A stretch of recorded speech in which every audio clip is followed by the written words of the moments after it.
digamos que cuando uno estudia el patrimonio, pues se toca directamente con una palabra clave que es símbolo, ¿sí? Donde precisamente dicen, hay muchos autores que hablan del símbolo desde el psicoanálisis, desde la lingüística, desde la semiótica, desde la antropología, ¿sí? Y pues cada uno tiene una vertiente que se conecta en cierta forma, ¿sí? Entonces, digamos que lo que es un símbolo o lo que puede definirse como un patrimonio es a manera cultural. El patrimonio es como un símbolo que se presenta de cualquier forma, ¿sí? O sea, no hay una forma definida que pueda ser ni material ni inmaterial, sino es la misma cultura que define esos códigos simbólicos que generan y representan pues unos comportamientos, unas normas, unas actitudes, unas perspectivas de vida, ¿sí? Que cuando ya una comunidad las define, pues ya genera una identidad, genera una manera de entender la realidad a partir de un grupo de personas, porque el patrimonio pues no precisamente tiene que ser un nivel estricto de toda una población, sino desde una comunidad también pueden construir sus propias expresiones patrimoniales que a futuro, porque digamos que es igual, pero esos patrimonios y símbolos son muy hermanas, porque es que son términos o son conceptos que son a largo plazo, o sea, son construcciones que se llevan a largo plazo, no es una cosa que se crea inmediatamente, sino que eso va trascendiendo entre generaciones y cada generación es la que le da un aporte particular a eso que se ha construido de base anteriormente, ¿sí? Entonces, eh, aquí digamos en los patrimonios locales, si bien pues en algunas partes de las ciudades pueden tener como muchos más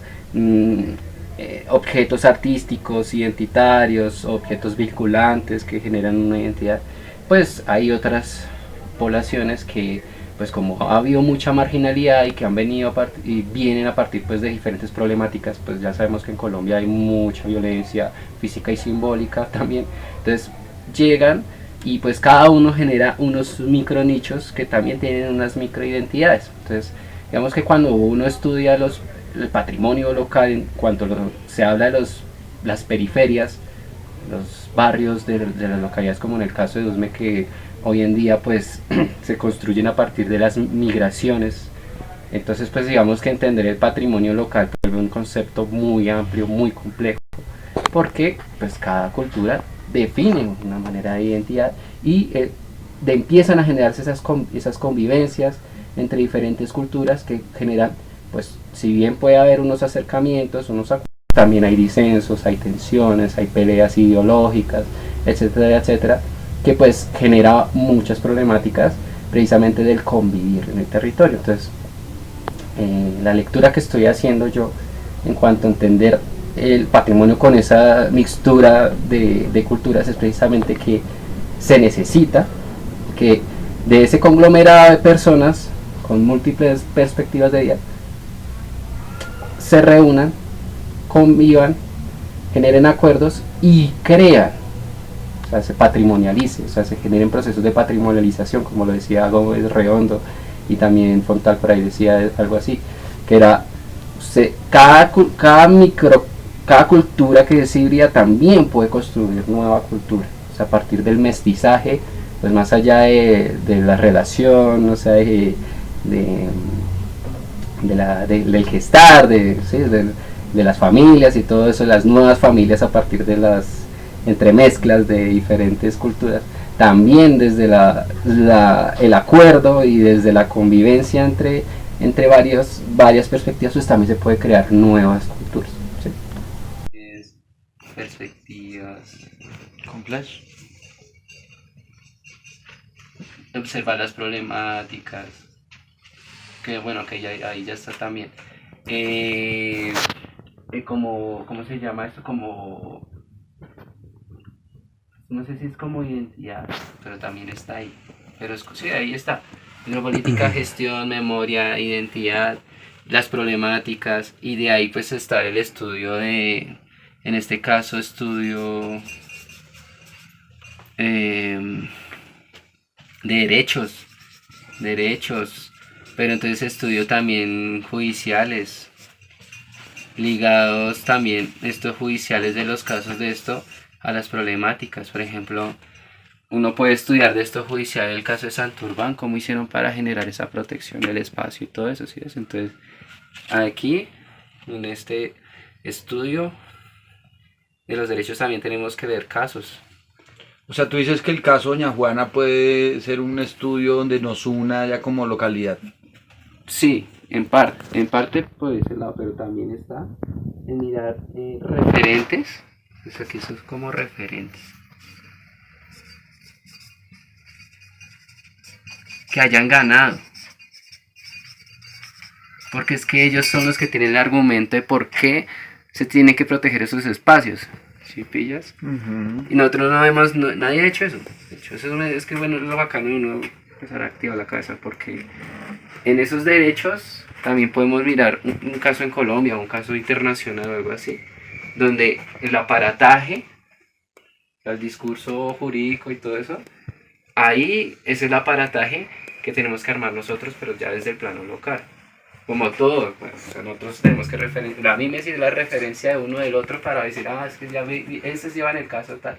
Y eso no lo vi en una película, pero, pero eso tiene sentido. O sea, Entonces es política, economía y el último. Entonces, ¿cuál es, profe?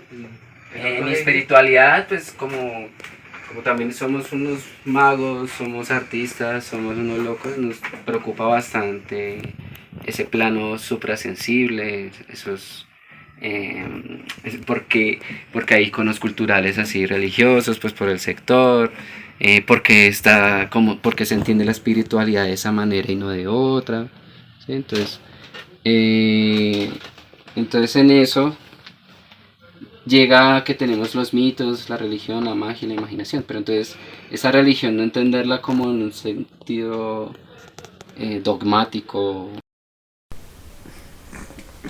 Bueno, bueno, buenas tardes, seguimos acá en Suárez Arte Solar con Carlos alias Charlie Latonero. Eres un personaje pues de territorio de Usme, una persona que en este momento está estudiando pues nuestro patrimonio, sobre todo el patrimonio de Santa Librada.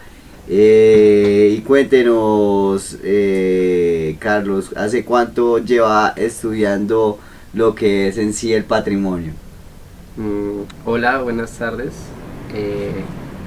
Yo llevo pues estudiando, pues en este caso Santa Librada, alrededor de año y medio, 2 años. Mentiras, no, llevo más, como unos 7 años, porque pues digamos que ahorita ha evolucionado el proceso, entonces ya digamos que lo que conté ahorita de 1 año pues es como el proceso, uno de los procesos finales, pero digamos que la indagación desde mi forma de ver la vida pues ya lleva mucho más tiempo, ya lleva un periodo de 7 años. Digamos que su interés se despertó por el patrimonio como tal o por Santa Librada. ¿Por el estudio de la palabra patrimonio como tal o por el estudio de la palabra del barrio o de la santa? Yo creo que eso fue posterior, la palabra patrimonio, o sea, eso fue como un encuentro precisamente en la búsqueda. Yo me considero una persona que me gusta observar mucho y a partir de ver un icono que es del territorio que estaba olvidado, pues me suscitaron muchas preguntas. El icono está ahí en la zona central de Santa Librada, que es un pedestal pues religioso, pero tenía una característica muy particular, que era pues hecho por un artista local llamado Jaime Gamboa, y digamos que al momento de indagar, precisamente por preguntarme ese objeto que estaba perdido, pues de ahí suscitaron más preguntas. Y de esas preguntas, pues como que me llegó la palabra patrimonio, entre el hablar con los compañeros, investigar, en cómo ordenar un poco las ideas y digamos que posteriormente me llegó la palabra. Sí. Va a poner el concepto de patrimonio, la palabra como patrimonio. Sí. Bueno, para contextualizar de pronto a las personas, Carlos está encargado pues del estudio de Santa Librada Emancipada. Él hace parte y es pues director, digamos, de alguna manera de este proyecto que tiene como finalidad pues construir una memoria, construir pues una memoria así del barrio Santa Librada y pues de lo que representa este nombre en este territorio, ¿no? Y pues dentro de su trabajo pues cabe destacar la escultura de Santa Librada que está ubicada en la Caracas, en el separador de la Caracas. Bueno, Carlos, usted dijo algo muy importante pues sobre la identidad, algo pues que yo ya le iba a preguntar pero ya respondió. La identidad del barrio Santa Librada, ¿usted cómo ve esa relación del nombre del barrio con la identidad de las personas? ¿Siente que hay alguna conexión entre el nombre y la identidad de los usmeños, de los santalibradeños? Considero que sí hay ciertas conexiones como en lo que pueda representar para la gente Santa Librada y lo que es Santa Librada, ¿sí? Hay que entender que la identidad es flexible, o sea, nunca va a ser las identidades de las culturas nunca van a ser rígidas, sino que de acuerdo a su contexto cultural, de acuerdo a su historia, de acuerdo a como sus transformaciones culturales que suscitan a lo largo del tiempo, pues precisamente las identidades cambian, ¿sí? Sin embargo, ahí se preservan cosas, o sea, como hay unas huellas, o como decían por ahí, Todorov, unos testimonios, donde empiezan a uno a entender precisamente cómo se va transformando las identidades de la población a partir de ese rastro territorial de Santa Librada. Entonces, por ejemplo, si uno hace un rastreo así desde el pasado al presente, pues tenemos por ejemplo la iglesia de Santa Librada, que pues es un icono importante ahí, pero digamos que ya no es lo que define a Santa Librada como tal, eso fue solamente en un periodo de tiempo. Hoy en día ya la identidad de Santa Librada se ha transformado en un asunto más de residencial, urbanismo, ¿sí? Pero también está el comercio, un comercio muy fuerte, donde pues hay una preocupación por la moda, una preocupación por los productos, no sé, efímeros, como los celulares, como los juguetes, o sea, en Santa Librada hay una sobreabundancia de materiales pues para el consumo, ¿sí? Entonces, por eso es que con Santa Librada Emancipada, haciendo esa reflexión y conectándolo con realmente la quinta esencia de lo que significa Santa Librada, pues notamos un hallazgo muy interesante precisamente en la belleza. ¿Por qué la belleza? Porque en el territorio Santa Librada lo conocen como una zona comercial, ¿sí? Y en la zona comercial, cuando uno hace un rastreo o profundiza un poco más, pues lo que mayormente prioriza, o una de las cosas que mayormente prioriza, es precisamente la moda, el comercio de la moda. Pero entonces en la moda hay unas problemáticas precisamente de esos estándares de belleza que nos imponen, con esos cuerpos escultóricos que a veces no son reales, o sea, a veces son cuerpos que son estereotipados y no refieren a la realidad del cuerpo usmeño en este caso.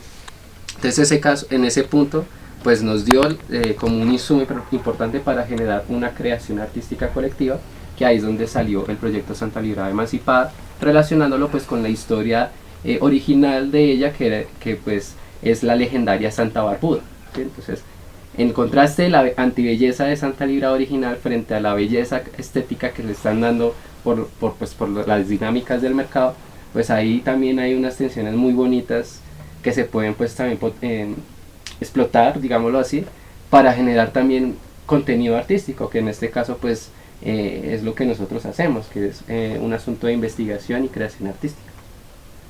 Es decir que bueno, como decíamos, en el separador de la Caracas hay un pedestal, ¿no? Es un pedestal que pues el señor Carlos, en compañía con su colectivo, pues hicieron el año pasado, en el 2021, ¿no? Ese pedestal antes estaba vacío, hace más o menos más de 10 años ese pedestal estaba ocupado por una virgen, por la Virgen de Santa Librada, ¿no?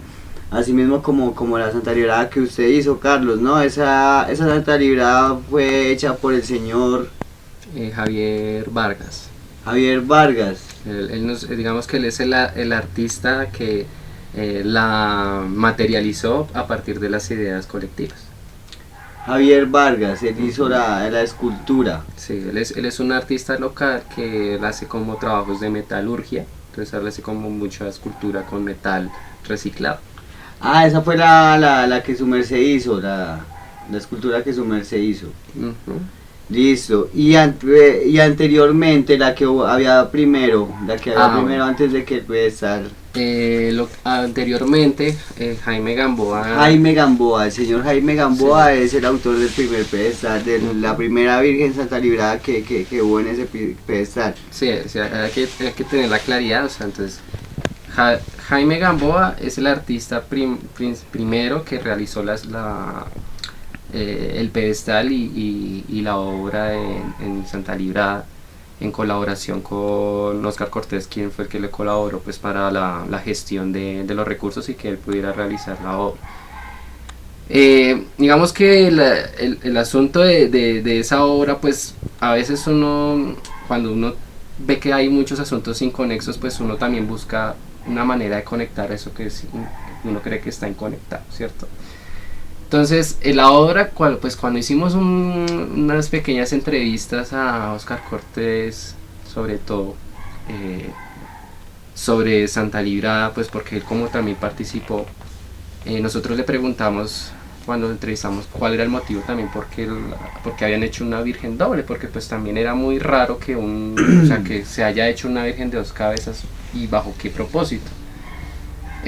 A veces dicen, ¿no? Hay un dicho que las respuestas más contundentes son las respuestas más simples. Entonces simplemente él la hizo porque él quería que esa virgen se viera de norte a sur. O sea, es decir, la Virgen era una mujer con un cuerpo y 2 cabezas. 2 cuerpos. Eran 2 cuerpos, juntos, Ujú. 2 cuerpos juntos, pegados. Exacto, 2 cuerpos juntos. Con 2 cabezas. 2 cabezas, 4 brazos y que ¿Cuál? sostiene un niño. Entonces, hay que tener presente también que la anterior escultura no era Santa Librada como tal. Ella era la Virgen de la Esperanza, que era alusiva a la iglesia de Esperanza de Usme. Entonces, era una conexión precisamente pues entre la iglesia y pues también el territorio. Pero entonces lo más fascinante, o con lo que yo empecé como a relacionarlo como con el nombre Santa Librada, era ese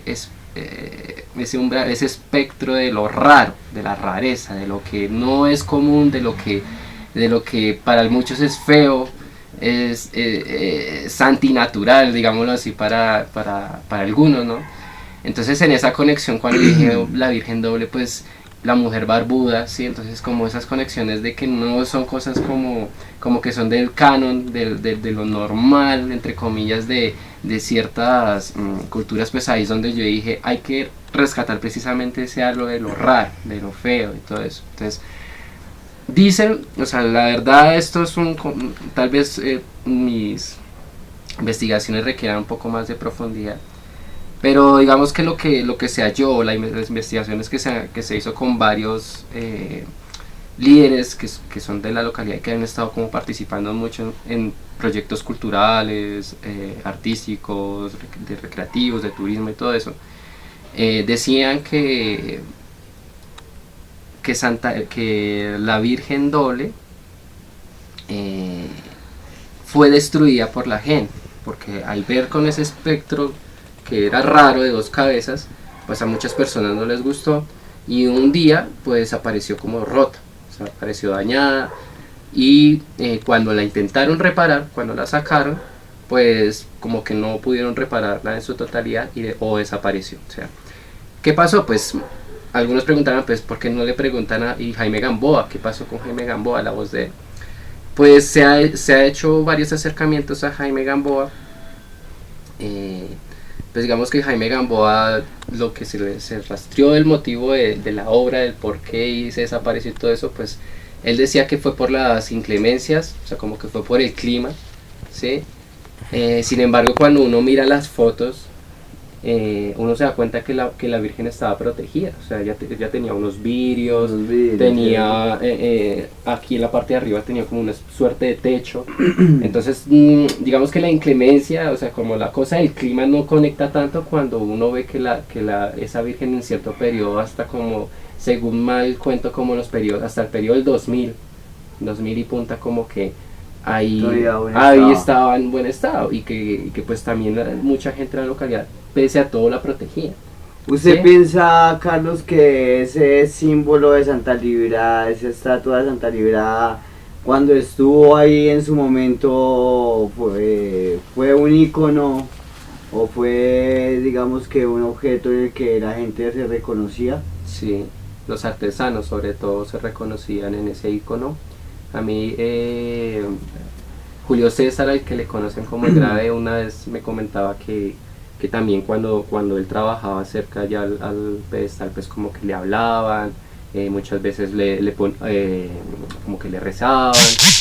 Había otros comentarios también de otras personas que decían que recordaban en su infancia que le ponían luces cuando eran tal vez eventos navideños, ¿sí? O sea, estaban los dos contrastes, yo creo. O sea, estaba la posición de la iconolatría, o sea, la persona que admiraba y adoraba el icono, y estaba la posición del iconoclasta que quería y lo destruía, o lo quería destruir o lo odiaba, ¿sí? Entonces, pues esto es una postura personal. Yo creo que en lo que rastreé es precisamente que hubo una suerte de odio por el icono, porque pues, o un vandalismo de X o Y motivo. Porque no era católico. Porque no era o sea, porque aún siendo católico, esa anomalía de La anomalía doble. no acogió a toda la gente. Ajá. Porque al usted modificar un icono que es sagrado para muchas personas, pues muchas personas posiblemente se van a sentir ofendidas. Y que también hay que resaltar que pues aquí también hay una tensión ideológica religiosa muy fuerte, donde se ha demostrado una suerte de buscar una hegemonía religiosa a partir de destruir íconos. Ha sucedido también con otros íconos religiosos de abajo que pues en entrevistas abiertas así han dicho que han sido cristianos que han roto esos íconos, ¿sí? Sin embargo, también notamos que en la institución, o sea, en la Iglesia Católica, han hecho también actos iconoclastas destruyendo íconos populares de artistas locales que son alusivos a las memorias de Usme, o sea, a los muiscas, a la mitología de Usme. Por ejemplo, la destrucción del Zagualmachica por un sacerdote local que Jaime Sánchez, que es líder turista, comentó que pues en su rastreo halló que fue el sacerdote local de la Aurora que destruyó ese icono, pues precisamente porque él quería que solo se observara Jesucristo, o sea, como que parecía que eso era como algo que iba a intervenir al icono de Jesucristo, y lo destruyó. Y también ha pasado con Usminia, donde también por actos de vandalismo casi han llegado al punto de destruir esos iconos. Entonces, considero yo que el patrimonio local y cultural está en una fuerte disputa ideológica, o sea, eso es un terreno de lucha. Y a veces uno la lucha la concibe solamente como un asunto de beligerancia, de destrucción de cuerpos y todo eso, pero no. También la destrucción de símbolos es una violencia. Y es una violencia donde no se respetan las diversidades de identidades, no se hace un diálogo de identidades, y al contrario quieren imponer una mirada identitaria, y me parece que eso es muchísimo más peligroso que romper los cuerpos, ¿sí? Profe, háblanos de eso, de esa violencia simbólica que detectaste.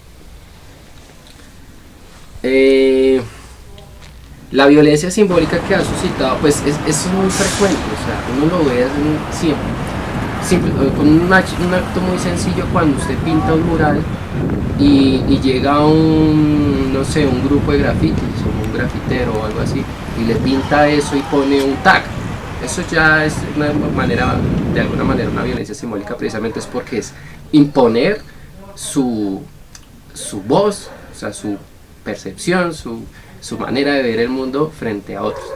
Hemos notado la destrucción de la resistencia, por ejemplo, ahí en la media torta que está Marichuela hay una escultura que hicieron a la Resistencia, donde también ahí le han hecho taxi, les han dicho pues cosas, o sea, siempre hay un terreno de debates y tensiones muy fuertes donde quieren generarse que una voz se escuche más que otra, porque cuando usted impone pues algo que se va a ver siempre, pues la gente en su imaginario lo va a conservar por más tiempo. Entonces yo creo que en esas violencias simbólicas que han suscitado pues desde lo religioso, desde lo mismo artístico, desde lo político, pues han generado también como que haya como disputas, o sea, como que no haya una verdadera un sentido de unidad social en algunos casos, y hace que pues que se fragmente como también la manera de percibirnos y entendernos como sujetos que habitamos aquí. Entonces, El Puente de la Dignidad también era un símbolo de disputa, estábamos pues, viendo, sí, cómo no. Lo interesante ahora de lo que mencionas del Puente de la Dignidad es que realmente antes no era un símbolo. De hecho, yo lo nombro como un signo potencial, ¿sí? En Usme hay un montón de signos potenciales que aún no han sido descubiertos, pero que cuando la gente los apropia, cuando la gente les carga un sentido, eso pasa de ser algo que indica o algo que tiene una función, a ser algo que rememora, que genera un vínculo, que genera una emocionalidad, que genera un sentimiento, tal. Entonces, el Puente de la Dignidad, pues esto ya va desde un análisis personal. Esto fue, empezó a coger mayor fuerza precisamente en los movimientos populares que se han realizado desde el 2019, donde entendieron que ese punto de Marichuela, que es ese puente que realmente es un puente que está mal hecho, o sea, en términos arquitectónicos, esa es una huella de la corrupción del pasado, ¿sí? En el pasado, ¿sí? Y en el pasado pues uno nota que es un puente que tiene muy malas condiciones, no tiene una buena infraestructura, etcétera, etcétera. Entonces ese puente gradualmente se empezó a dejar de usar, o sea, se usa pero ya muy poco, precisamente por el peligro de que se caiga, ¿sí? Pero al lado del puente, pues en esa zona central empezaron a reunirse las personas, ¿sí? Pero entonces las personas acá, al reunirse constantemente, al ritualizar el espacio, o sea, darle un sentido a ese espacio, pues como en este caso para la lucha, para enunciar las problemáticas, para dar alternativas, etcétera, pues digamos que alrededor de eso el puente empezó a cargar muchos sentidos, a cobrar sentidos. Entonces ya después en el paro nacional la gente empezó a apropiarse del puente, y creo que cuando pintaron Puente de la Dignidad, ahí fue que le hallaron el valor simbólico, y por eso es que ahorita podría decirse que ya es patrimonio local, de cierta forma, porque ya las personas le dieron tanto afecto a ese espacio que no lo quieren que lo tumben. Así no funcione, porque de hecho he escuchado que la alcaldía lo ha querido tumbar para poner otro puente, pero la gente no lo ha dejado precisamente porque ya le han dado un amor, le han dado un vínculo a ese espacio, una zona de identificación también, que produce que si se rompe ese símbolo, pues es romper también algo de eso que han construido a partir de esos movimientos y de esas luchas populares. Entonces digamos que eso es lo interesante de reconstruir patrimonio o de reconstruir objetos vinculantes, es precisamente que cualquier cosa puede serlo, siempre y cuando haya una conciencia real, o que ese objeto haya cumplido realmente, estuviese en un momento real, o haya cumplido una función importante que está también fuera de su función principal. Y eso hace que la gente pues gradualmente empiece como a agarrar cariño. Entonces eso se ha intentado hacer con Santa Librada Emancipada, pues con la escultura. No obstante, pues es un arduo trabajo que es precisamente de reconocimiento, de estar ahí, de alimentarlo de sentidos constantemente, solamente con la presencia, ¿sí? Entonces yo creo que eso es un asunto que es gradual, eso es un asunto temporal que el patrimonio tiene que entenderse, o sea, que el patrimonio se entiende como que no solamente es un objeto que ya está ahí y se volvió algo importante para la comunidad, no, sino es un asunto gradual donde la gente lo reconoce. O sea, si la gente no lo reconoce, no le da un afecto, eso no es patrimonial. ¿Sí? que viva Santa Librada, viva el pueblo de las tablas. Que viva Santa Librada, que viva mi tierra amada. Que viva Santa Librada, que viva las tablas. Que viva Santa Librada. Gloria a Dios, bodas de oro, hoy cumple tu altar mayor, para ti Santa Librada. Hola, sean todos bienvenidos a Suárez Arte Solar. Mi nombre es Carlos y pues los invitamos a este bello proceso de turismo, patrimonio, recreación y arte. Entonces aquí estaremos muy presentes realizando muchas bellas acciones en torno al patrimonio cultural y su rescate.